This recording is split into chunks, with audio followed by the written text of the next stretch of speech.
नमस्ते, मी श्रीरंग गायकवाड. आमची विठाई अर्थात वारी सलोख्याची या कार्यक्रमात आपल्या सगळ्यांचं पुन्हा एकदा स्वागत. आपल्याला माहिती आहे की पंढरीची जी वारी आहे, आत्ता वारकरी पंढरीच्या दिशेने निघालेत. नाचत गात संतांचे अभंग म्हणत ते पंढरीच्या वाटेवर वाटचाल करतायत. ही वारी नेमकी काय, संतांनी सांगितलेले विचार नेमके काय, ही वारी कुठून आली, कशी निर्माण झाली आणि इतकी शेकडो वर्षे ती का सुरू आहे, याच्या मागचं आपण कारण जाणून घेत आहोत. त्याबाबत अभ्यासकांना, तत्त्वचिंतकांना भेटत आहोत आणि त्यांच्याकडून ही वारी आपण या सोशल मीडियाच्या माध्यमातून समजून घेत आहोत.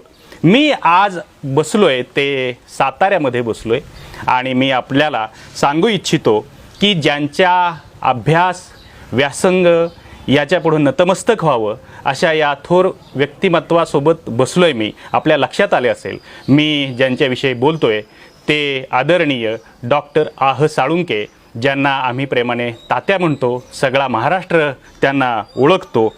प्रसिद्ध लेखक, विचारवंत, व्याख्याते, इतिहासतज्ञ, संस्कृतचे गाढे अभ्यासक अशी त्यांची खूप विविधांगी ओळख आहे.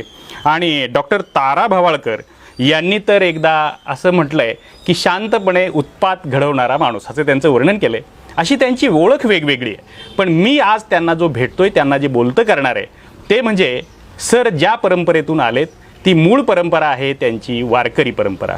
वारकरी परंपरेतून आलेल्या सरांना आपण ही सर्वांना सामावून घेणारी, सर्वांना पोटात घेणारी असं आपण म्हणूयात. ही वारकरी परंपरा नेमकी काय आहे आणि तिची मुळं काय आहेत, ती कुठून आलीत, कुठल्या धर्मांचा प्रभाव आहे, तिने कुठं जन्म घेतला आणि ती एवढी जनमानसामध्ये फैलावली कशी, तिने एवढे दिवस हा समाज कसा एकसंध बांधून ठेवला, हे त्यांना विचारणार आहोत. सर कृपया आपण, सर नमस्ते. नमस्ते. आणि या कार्यक्रमामध्ये तुम्ही आम्हाला वेळ दिलात याच्या मी स्वागत तर करतो आणि पहिल्यांदाच आभारही मानतो. सर ही जी वारीची मुळं आहे, ही वारी नेमकी आली कुठून आणि तिच्यावर, या वारकरी विचारांवर कुठल्या धर्मपंथांचा, कुठल्या विचारधारांचा प्रभाव आहे, असं जरा थोडं विवेचन करा सुरुवातीला. तसं बघायला गेलं तर फार प्राचीन काळापासून आपल्या देशामध्ये दोन परस्पर विरोधी प्रवाह आहेत. एक विषमतेचा आणि एक समतेचा. मी सुरुवात अशी करतो याचं कारण, तुम्ही तुमच्या आत्ताच्या या कार्यक्रमाला वारी सलोख्याची असं नाव दिलेलं आहे. आणि हा सलोख हा जो आहे हा समतेच्या परंपरेतला आहे. विषमतेच्या परंपरेनं या सलोख्याला नेहमी विरोध केलेला आहे. आणि ही परंपरा तसं बघायला गेलं तर पार सिंधू संस्कृतीपासून, म्हणजे मोहनजोदारो हडप्पा संस्कृतीपासून, बळीराजापासून आणि खास करून वर्धमान महावीर, तथागत बुद्ध यांच्यापासून पुढे चालत आलेली आहे. हे प्राचीन काळातलं झालं. आपण मध्ययुगाकडे येतो किंवा मध्ययुग आणि प्राचीन युग यांच्या संधी काळामध्ये नाथ संप्रदाय आलेला आहे. आणि या नाथ संप्रदायानं पण समतेच्या दृष्टीनं कमालीचा मोठा असा विचार आपल्या समाजाला दिलेला आहे. विशेषतः गोरक्षनाथ हे पार नेपाळपासून ते कन्याकुमारीपर्यंत गोरक्षनाथांचा प्रभाव दिसतो. आणि पुढं तो निवृत्तीनाथांच्या मार्गे हा ज्ञानेश्वर वगैरे भावंडांच्या आलेलाही दिसतो. त्यानंतरच्या काळात मध्ययुगामध्ये महात्मा बसवेश्वर एक अतिशय महान क्रांतिकारक. मी तर नेहमी म्हणतो की दुसऱ्या सहस्रकातला हा, म्हणजे इसवी सनाच्या दुसऱ्या सहस्रकातला हा पहिला सर्वश्रेष्ठ सामाजिक क्रांतिकारक आहे. आणि त्यांनी समतेचे विचार, म्हणजे त्यांनी जो अनुभव मंडप निर्माण केला त्यामध्ये 770 जे शरण होते, म्हणजे सहभागी झालेले सदस्य होते, त्याचं अध्यक्षपद त्यांनी अल्लम प्रभू या एका सर्वसामान्य स्तरातून आलेल्या पण अतिशय विद्वान आणि संतत्व असलेल्या व्यक्तीला दिलं. अक्क महादेवी या नावाची जी विदुषी, त्या विदुषीचा फार मोठा प्रभाव या पंथामध्ये आपल्याला दिसतो.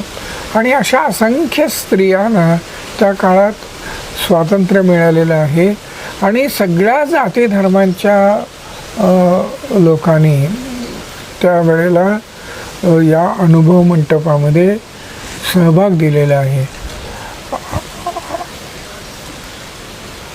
त्यांच्या एका वाक्याचा मी आवर्जून वारंवार उल्लेख करत असतो. समता त्यांनी कशी सांगितली आहे की आपला भारतीय समाज अत्यंत संमिश्र आहे. अनेक अंगाने जात धर्म भाषा पेहराव संस्कृती तत्वज्ञान या अशा असंख्य गोष्टींनी आहार विहारापासून ते जीवनाच्या मूल्यांपर्यंत हा भेदभाव दिसतो. पण त्या भेदभावाच्या पलीकडे जाऊन माणसाला माणूस म्हणून समजून घेणं हे जे आहे याविषयी त्यांनी एके ठिकाणी म्हटलेलं आहे की हा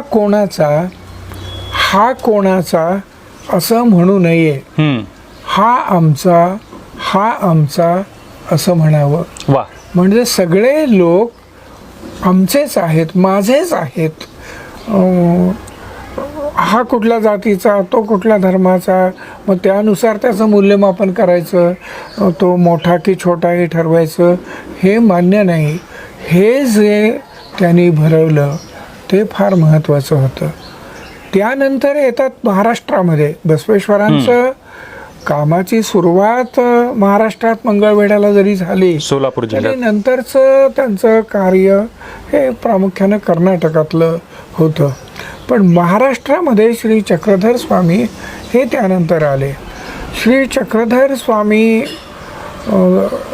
यांनी पण जातीव्यवस्थेला वर्णव्यवस्थेला पूर्ण विरोध केला असं आपल्याला दिसेल.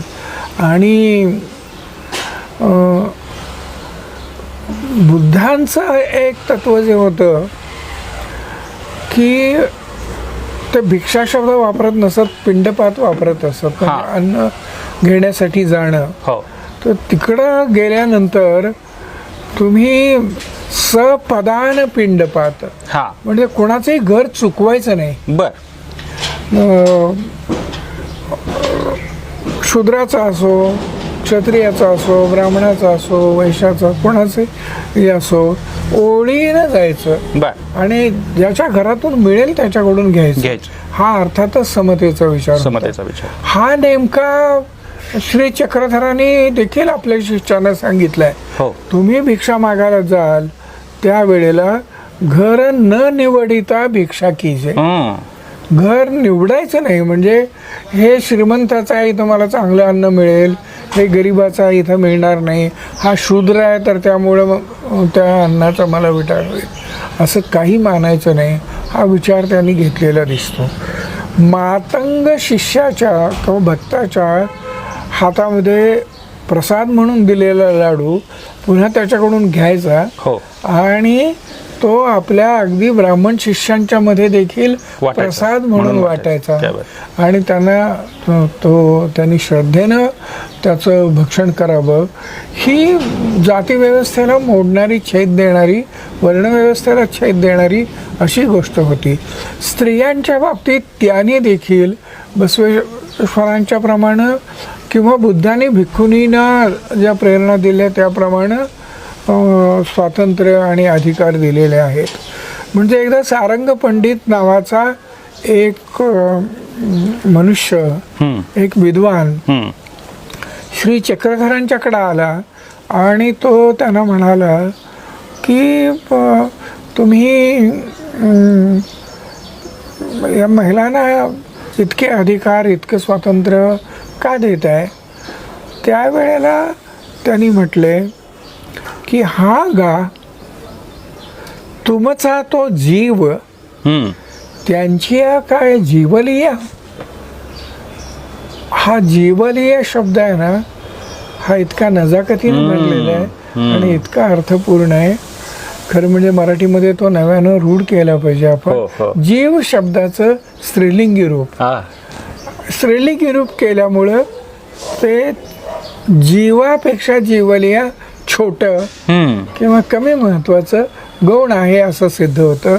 मग त्या पंडिताला ते इशारा देतात की तुमचा म्हणजे पुरुषांचा तो जीव म्हणजे मोठा आणि स्त्रियांचा जीव म्हणजे काय जीवलिया असं आहे का रे. आपण जीवनी म्हणतो, जीवनी शब्द आहे तसा. हा तर सगळ्यांचा जीव सारखा आहे. हो. आणि म्हणून स्त्रियांना त्यांनी जे स्वातंत्र्य दिलं ते समतेच्या प्रवाहातलं. तर हा एक फार प्राचीन काळापासून आलेला समतेचा प्रवाह. मग वारकरी पंथाकडे आपण येताना त्यावर स्वतंत्रपणानं बोलावं लागेल. पण वारकरी संप्रदाय सुरू झाल्यानंतर उत्तर भारतामध्ये संत कबीर, संत रविदास हो की अस्पृश्य मानल्या गेलेल्या जातीतल्या या संतानं समतेचा प्रचंड प्रचार भारत देशामध्ये केला. संत मीराबाई या त्यांच्या शिष्या होत्या असं मानलं जातं. म्हणजे राजघराण्यातील एक स्त्री, क्षत्रियत्वाचा अहंकार असलेल्या घराण्यातून आलेली, पण ती एका अस्पृश्य मानला गेलेल्या जातीतल्या संताला गुरु मानते. हा मोठा प्रभाव आहे असं मला वाटतं. आणि संत नानक, गुरु नानक यांनी एक फार मोठी क्रांती केली. हिंदू मुसलमान अशा प्रकारचे भेदभाव कोणत्याही प्रकारचे न बाळगता सगळी माणसं समान आहेत हा एक दृष्टिकोन घेऊन शीख धर्माची त्यांनी स्थापना केली. तेव्हा वारकरी संप्रदायाकडे आपण जेव्हा येतोय तेव्हा त्याची पूर्व परंपरा ही अशा प्रकारची आहे. सर, फक्त मी म्हणजे यालाच जोडून फक्त हे विचारतो की हा नामदेवांचा प्रभाव आहे, म्हणजे शीख धर्मावरही नामदेवांचा प्रभाव आहे. तुम्ही उल्लेख केला त्या मीराबाईंवर आहे, कबीरांवर आहे, नरसिंह मेहतांवर आहे. म्हणजे उत्तर भारतात सर्वत्र नामदेवांचा, बाबा नामदेवजी असं पंजाबात म्हणतात, ते या बाबा नामदेवजींनी जी पंढरपूरच्या वाळवंटामध्ये जी समतेची क्रांती घडवली, सर्व जातींमधून संत घडवले, चोखामेळा हे त्याचं उत्तम उदाहरण. तसंच त्यांनी उत्तर भारतात गेल्यावरही तिथंही असे 28 संत ज्ञात आहेत असं मी भालचंद्र नेमाडे यांनी लिहिलेलं वाचलंय की तेही वेगवेगळ्या जातींमधून घडवले. हा प्रभाव बसवांनांचा, त्यांच्या लिंगायत विचारांचा असावा का? कारण नामदेवांचं जे आजोळ आहे ते बसव कल्याण आहे, जिथं कल्याण क्रांती किंवा बसवांनांचं सगळं कार्य त्या परिसरात झालं. किंवा पंढरपूर जवळच मंगळवेढा आहे आणि तुम्ही ज्या अनुभव मंडपाचा उल्लेख केला तो तिथं सगळा घडलेला भाग आहे. म्हणजे अक्क महादेवी एका बाजूला आहे आणि दासी जनी म्हणजे संत जनाबाई त्या नामदेवांकडे असतात. इकडं जसं सर्व जातींमधले संत आहेत त्याच पद्धतीची परंपरा, त्याच पद्धतीचे संत सर्व जातींमधून घडवण्याचं काम नामदेव करतात. तोच प्रभाव लिंगायतांचा घेऊन ते उत्तरेत जातात असं म्हणता येईल. मी सामान्यतः यांचा प्रभाव यांच्यावर पडला इतक्या थेट पद्धतीने कधी मांडणी करत नाही. बरं. याचं एक कारण, एक ज्याला अंतःप्रवाह म्हणतात, अंडर करंट म्हणतात, तसा समतेचा हा एक विचार सलगपणानं भारतात आलेला आहे. आणि तो अगदी महावीर बुद्ध यांच्यापासून आलेला तो पुढं सर्वांवर प्रभाव गाजवत राहिलेला आहे. तसे एकमेकांच्यामध्ये हे प्रभाव देवाणघेवाणीच्या स्वरूपात आलेले असू शकतात, पण त्यांचा प्रभाव त्यांनी घेतला वगैरे भाषा ही कित्येकदा थोडीशी अनुदारपणाची असं मला वाटतं. त्या माणसाचं स्वतंत्र व्यक्तिमत्व आहे, स्वतंत्र चिंतन आहे. वेगवेगळ्या काळामध्ये निर्माण झालेली ही माणसं आपापल्या पद्धतीनं समाजाचं निरीक्षण करत होती.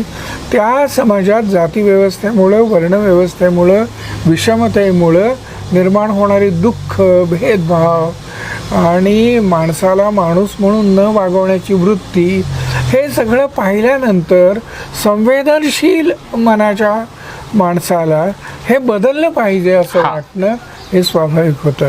आणि त्याप्रमाणे नामदेवांनी फार मोठं कार्य केलं असं मला वाटतं. म्हणजे पंजाबमध्ये जाऊन त्यांनी काय काम केलं त्याचा आपण उल्लेख केलात, मी त्याविषयी आणि थोडं बोलतो. हो सर. पण त्या अगोदर एक अत्यंत महत्त्वाची गोष्ट मी नोंदवू इच्छितो. हो. ती म्हणजे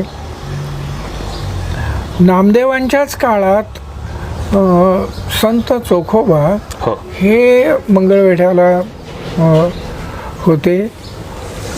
तिथं त्यांचा मृत्यू झाला. त्यानंतर त्यांच्या अस्थी आणून पंढरपुरातील विठ्ठलाच्या मंदिरापुढं चोखोबांची समाधी बांधणं हे 13व्या शतकातलं शब्दातीत अशा प्रकारचं धैर्य आहे. आज देखील अशा प्रकारच्या घटना घडवणं हे अवघड व्हावं अशी आता आपल्या समाजाची व्यवस्था झालेली आहे, अवस्था झालेली आहे. आणि त्या काळात तर अस्पृश्यता चरमसीमेला होती. स्वतः चोखोबांना त्या अस्पृश्यतेचा खूप त्रास झालेला होता. त्याच चोखोबांची समाधी म्हणजे विठ्ठलाला भेटायला जाताना चोखोबांच्या समाधीला वंदन केल्याशिवाय माणसं आत जात नाहीत. म्हणजे आईला भेटायला जाताना मुलाला आधी जवळ करावं, त्याच्यापुढे नतमस्तक व्हावं, कारण तुम्ही विठाई म्हणताय. विठ्ठलाचं वैशिष्ट्य असं आहे, विठू माऊली, विठाई म्हणजे विठ्ठल शब्द पुरुष वाचक असून पुल्लिंगी असून त्याला माऊली म्हटलेलं आहे. मातृहृदयामध्ये एक करुणा असते आणि या विठ्ठलामध्ये ही सर्व व्यापक सर्व समावेशक अशा प्रकारची करुणा असल्याचं आपल्याला दिसतं. आणि इथं नामदेवांचं हे जे कार्य आहे त्याच्या पुढं हजारदा काय लाखदा नतमस्तक झालं पाहिजे असं मला वाटतं. चोखा मेळा यांची समाधी विठ्ठल मंदिरापुढं बांधणं आणि ती 13व्या शतकात. मग नामदेवांची इतर अनेक कामं आहेत. म्हणजे त्यांची दासी असलेली जनाबाई अभंग लिहिते. प्रसंगी विठ्ठलाला प्रेमापोटी मायेपोटी आपलेपणापोटी शिवीगाळ केल्याप्रमाणे पण हट्ट धरून आईनं आणि मुलानं एकमेकांच्याशी जसं वागावं तसं हे विठ्ठल आणि जनाबाई यांचं नातं. तेव्हा 13व्या शतकात जनाबाईसारखी एक दासी म्हणजे ती स्त्री आहे आणि पुन्हा दासी आहे आणि ती या प्रकारचे अभंग लिहितीये. हा समतेचा प्रवाह नामदेवांच्या वातावरणामध्ये. नामदेवांनी स्वातंत्र्य दिल्याशिवाय नामदेवांनी तिला जर गुलामगिरीत ठेवलं असतं, बोलायचं नाही, तू शब्द काढायचा नाही, तुझा हा अधिकार नाही, स्त्रीला ही अक्कल नसते, असं जर केलं असतं तर जनाबाई हे सगळं करू शकल्या नसत्या. तेव्हा यात नामदेवांचंही मोठेपण आहे आणि जनाबाईंनी पण ते आत्मसात केलं आणि आत्माविष्कार आपला केला आणि तो इतक्या उत्कटपणानं केला की महाराष्ट्र अजूनही त्या अभंगांना विसरू शकत नाही अशी स्थिती आहे. आणि मग नामदेवांचा प्रभाव किती मोठा असेल ते आपल्याला जाणवतं. तो काळ आपण जर बघितला तर प्रवासाची साधनं, वाहतुकीची साधनं ही इतकी दुर्मिळ त्या काळामध्ये. आणि महाराष्ट्र ते पंजाब हे अंतर त्या काळाच्या मानानं केवढं प्रचंड. आज देखील पंजाबला जायचं झालं, आपण रेल्वे किंवा विमानानं जायचं झालं तरी फार सहज रीतीनं चटकन पोचू शकत नाही. त्या काळात ते तिथंपर्यंत पोचले कसे. आणि मग मोठेपण असं की गुरु नानक देवानी समतेच्या प्रवाहाचा विचार घेऊनच शीख धर्माची स्थापना केली. 10 मानवी गुरु झाले शीख धर्मामध्ये. त्यातले गुरु गोविंद सिंग हे 10वे आणि ते अखेरचे मानवी गुरु मानले गेले. त्यानंतर गुरु ग्रंथ साहिब म्हणून जो एक ग्रंथ तयार करण्यात आला, तो गुरु. हां. आज अमृतसरला आपण सुवर्ण मंदिरात गेलो तर तिथं गुरुग्रंथ साहिब हा ग्रंथच गुरु म्हणून ठेवलेला आहे आणि तिथंच उपासना केली जाते. म्हणजे माणूस गुरु नाही, माणूस ग्रंथ ग्रंथ ग्रंथ हेच गुरु. ग्रंथ हाच. आणि त्या ग्रंथामध्ये महाराष्ट्रातून गेलेल्या नामदेवांचे 60-62 अभंग समाविष्ट व्हावेत, हा केवढा म्हणजे चमत्कार वाटावा. विश्वास बसू नये असं काही घडलं असेल, कारण भाषा वेगळी, अंतर इतकं मोठं, इथून गेलेला माणूस, त्याचा प्रभाव तिथं निर्माण व्हावा आणि त्याचे इतके अभंग त्या ग्रंथामध्ये नोंदवले जावेत. आणि आज शीख धर्माचे लोक नामदेवांना अत्यंत आदरानं, अत्यंत श्रद्धेनं मानतात. हे जर पाहिलं तर नामदेवांचं मोठेपण म्हणजे एकीकडं चोखोबांची समाधी, एकीकडं महाराष्ट्रातले तुम्ही उल्लेख केला त्याप्रमाणे अनेक संतांचा गोतावळा एकत्र जमवणं आणि जनाबाईंना स्वातंत्र्य देणं आणि पंजाबपर्यंत पोचून हा एवढा प्रभाव तिथं निर्माण करणं, हे सगळं बघितलं तर नामदेव हे या वारकरी संप्रदायाचे एक प्रकारे प्रवर्तक आहेत असं मानता येतं. ज्ञानदेवे रचिला पाया असं म्हटलं गेलेलं आहे. परंतु असं जरी म्हटलं गेलेलं असलं, ज्ञानेश्वरांविषयीच्या आदरापोटी ते म्हटलं गेलेलं आहे, पण वारकरी संप्रदायाच्या दृष्टीनं विचार करायचा झाला तर नामदेव हे ज्ञानेश्वरांच्या पेक्षा थोडेसे ज्येष्ठही सिनियर आहेत, वयानेही मोठे आहेत. आणि हे जे सगळं काम आहे हे खूप त्यांचं वेगळ्या प्रकारचं आहे. या ज्ञानेश्वरांना काहीही कमीपणा येत नाही. यामध्ये ज्ञानेश्वरांचं योग्य ते महत्त्व मान्य करून नामदेवांचं योग्य ते स्थान दिलं पाहिजे. आणि महाराष्ट्रानं नामदेवांची कदर केली नाही. या नामदेवांच्या बाबतीमध्ये नामदेवांना कमीपणा आणण्यासाठी नामदेव म्हणजे कच्चं मडकं, अशा कथा रचण्यात आल्या. त्या जाणीवपूर्वक रचण्यात आलेल्या आहेत. त्याच्या पाठीमागं एक मानसशास्त्र आणि एक हितसंबंध आहे. किंवा एखाद्या मंदिराच्या पुढे ते कीर्तन करत असताना तू शूद्र असल्यामुळं तुला मंदिराच्या पुढं कीर्तन करता येणार नाही, मागं जाऊन तू कीर्तन कर म्हणून त्यांना तिथनं हाकलून देणं हे जे आहे. पण त्यावर वारकरी संप्रदायानेही एक उपाय काढला आणि तो असा की मग ईश्वरालाच वाटलं की हा खरा माझा सच्चा भक्त आहे, तर माझं तोंड त्याच्याकडे असलं पाहिजे. आणि ते मंदिर तोंड फिरवून जिथं नामदेव कीर्तन करत होते तिकडं ही मिथका आहेत. पण या मिथकातून एक अर्थ आपल्याला शोधता येतो सामाजिक अंगानं. बरोबर. तुम्ही आम्ही म्हणजे आपण सगळेच वारकरी परंपरेचे पाईक आहोत, पण तुम्ही जो विचार मांडताय हे विचार कुठून आले असं आम्ही जेव्हा विचार करतो तेव्हा आम्ही विचार करतो की तुम्हीही वारकरी परंपरेतून आलेले आहात. तर ही वारकरी परंपरा नेमकी तुमच्या घरात कशी होती, जरा हे थोडंसं सांग. माझी आई ही वारकरी होती. तिच्या गळ्यात माळ होती. दर कार्तिकी एकादशीला ती पंढरपूरला जात असे. जोपर्यंत शरीर साथ देत होतं तोपर्यंत आमच्या घरी एक दिंडी येत असे आणि दुपारचं जेवण आमच्याकडं असे. माझे वडील फार देवपूजा किंवा असं यात नव्हते. शेत हीच पंढरी असं एक म्हणजे कष्ट हे त्यांचं लक्ष असायचं. पण आई मात्र ही त्या संप्रदायामध्ये खूप मुरलेली होती. आणि माझा एक भाऊ, बाकीचे सगळे भावंड निरक्षर असताना तो नॉन मॅट्रिकपर्यंत शिकलेला होता. आणि मग तो आईसाठी रोज घरामध्ये कोणती ना कोणती पोथी वाचायचा. मग ती एक तुकारामांची गाथा असेल, ज्ञानेश्वरी असेल, पांडव प्रताप असेल, किंवा नवनाथ सार वगैरे असं एकनाथांचं साहित्य आणि त्याचे एक संस्कार होत जात होते.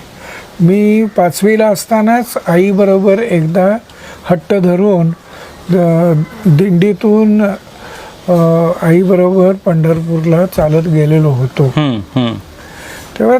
तेव्हापासून एक बीज रूपानं हो असा नंतरच्या काळा इतकं प्रकट स्वरूपात नाही, पण एक कुठेतरी अणुमात्र कणभर का होईना संस्कार होत गेले. त्यात आणखी कसं होतं, म्हणजे त्या काळाचा विचार करता सामाजिकदृष्ट्या अगदी प्रगल्भता आलेली होती असं आपल्याला म्हणता येणार नाही, पण तरी त्या काळात माझ्या आईच्या अनेक जातीतल्या धर्मातल्या मैत्रिणी होत्या.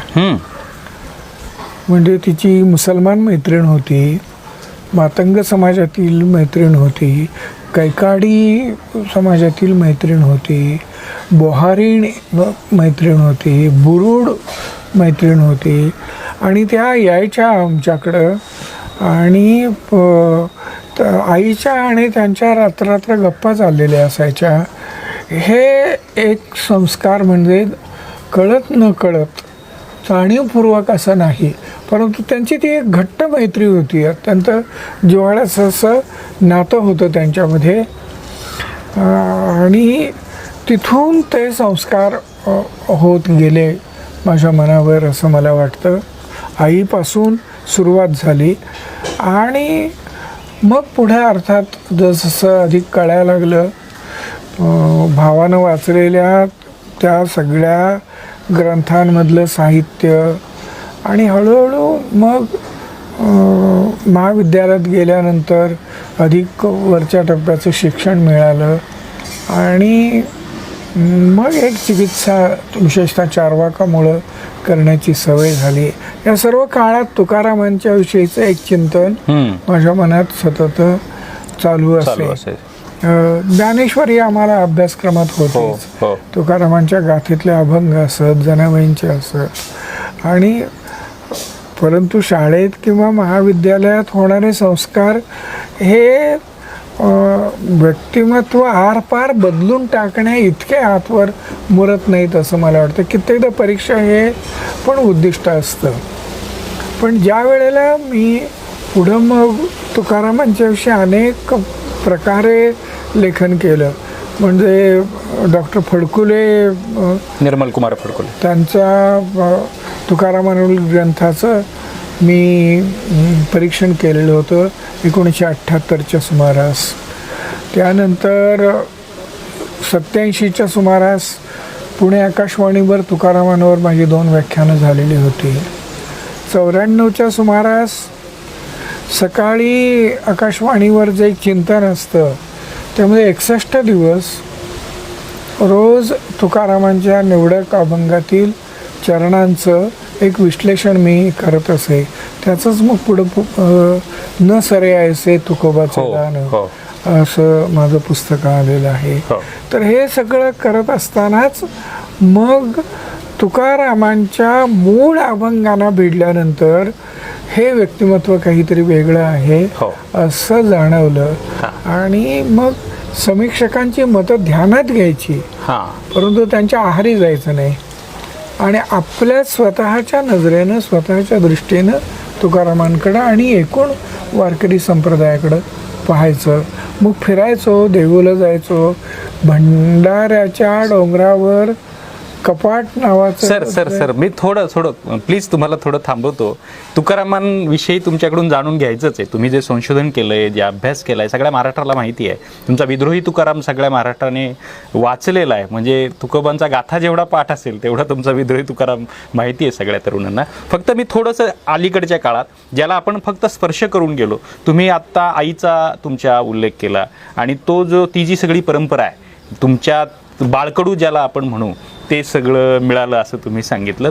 तर त्याच्यामध्ये वारकरी विचारांनी स्त्रियांना खूप महत्त्व दिलं. महत्त्व म्हणण्यापेक्षा समानतेच्या पातळीवर आणलं. मगाशी तुम्ही चोखोबांचा उल्लेख केला. विठ्ठलाला दर्शन विठ्ठलाचं घेण्याआधी चोखोबांचं दर्शन घ्यायची पद्धत आहे. तिथंच पुढं दर्शन बारीमध्ये संत कान्होपात्रेचं छोटंसं मंदिर आहे. कान्होपात्रेचंही दर्शन लोक घेतात. जनाबाईंचा तुम्ही उल्लेख केला. कान्होपात्रा ही तर खरं गणिकेची मुलगी आणि तिचं लोक अजूनही दर्शन घेतात, किंवा त्या काळी तुम्ही मगाशी उल्लेख केला त्या काळात एवढं तिला बरोबरीचं स्थान देणं किंवा देवाजवळ स्थान देणं, मंदिरात स्थान देणं, ही एक मोठी, तुम्ही नामदेवांचं जसं म्हणाला क्रांती, तशी हा एक मुद्दा. आणि दुसरं, हे सर्व जातींचे म्हणून जे संत आहेत, मग त्याच्यामध्ये संत सावता माळी आहे, संत नरहरी सोनार आहे, या सगळ्यांचं थोडं थोडं का होईना तुम्ही सांगा. हे दोन प्रश्न. एक तर महिला संत जनाबाई, संत कान्होपात्रा. समतेच्या प्रवाहामध्ये आपण दोन अंगाने विचार करतो. एक म्हणजे जात, धर्म, पंथ यामुळं भेदभाव मानणारी एक परंपरा आणि सगळ्या माणसांना माणूस म्हणून पाहणारी दुसरी समतेची परंपरा. आणि दुसरा अंग समतेचं ते म्हणजे स्त्री आणि पुरुष.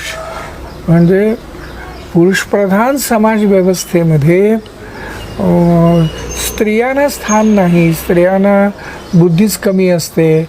2 बोटं जेवढं अन्न उचलतील शिजवताना तेवढी त्यांची अक्कल असते.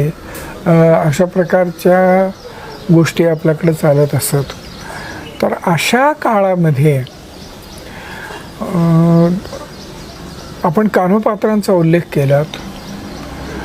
कान्होपात्रांचा अगदी वारकरी संतांनी अत्यंत आदरानं उल्लेख केलेला आहे. आणि संतांच्या मांदियाळीमध्ये कान्होपात्रांचं स्थान हे इतर संतांच्या सारखंच. म्हणजे गणिका, तिची आई गणिका असेल, कदाचित ती गणिका असेल, परंतु अशा एका स्तरातील व्यक्तीला इतक्या उच्च पदवीपर्यंत प्रतिष्ठा देणं हा समतेचा प्रवाह वारकरी संप्रदायाचा आहे. आणि मला कान्होपात्रांचा विचार करताना नेहमी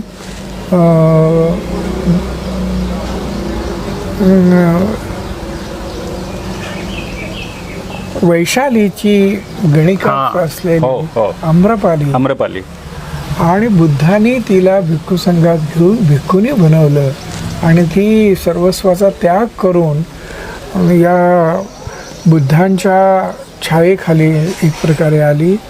आणि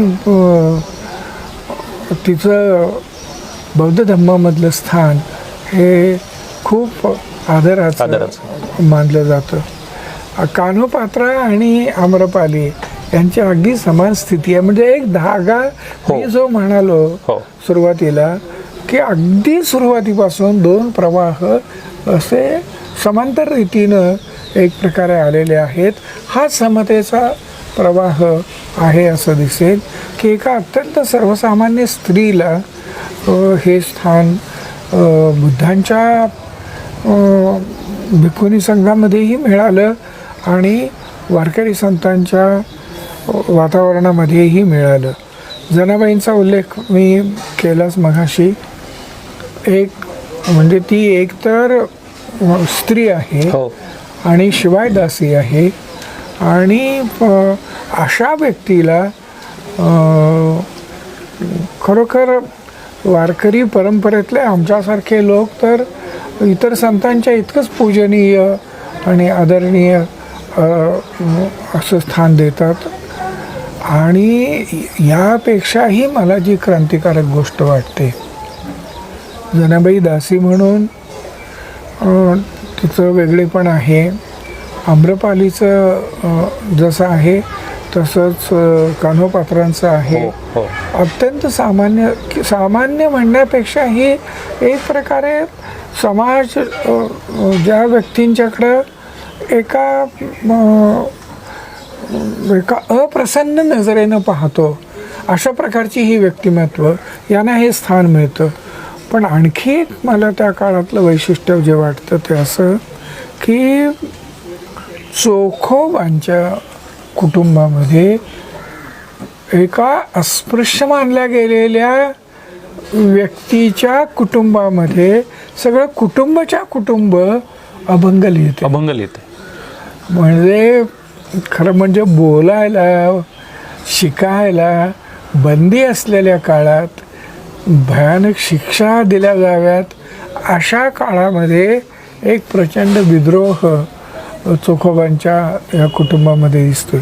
म्हणून मी चोखोबांवरील एका पुस्तकाच्या प्रकाशनाच्या वेळेला असं म्हटलं होतं, चोखोबा काय बोलले हे महत्त्वाचं आहे, पण त्यापेक्षा देखील चोखोबा बोलले हाच मला मोठा विद्रोह वाटतो. मोठा विद्रोह. मी आत्माविष्कार करू शकतो. माझा दुःख, माझ्या वेदना, मला भोगाव्या लागणाऱ्या यातना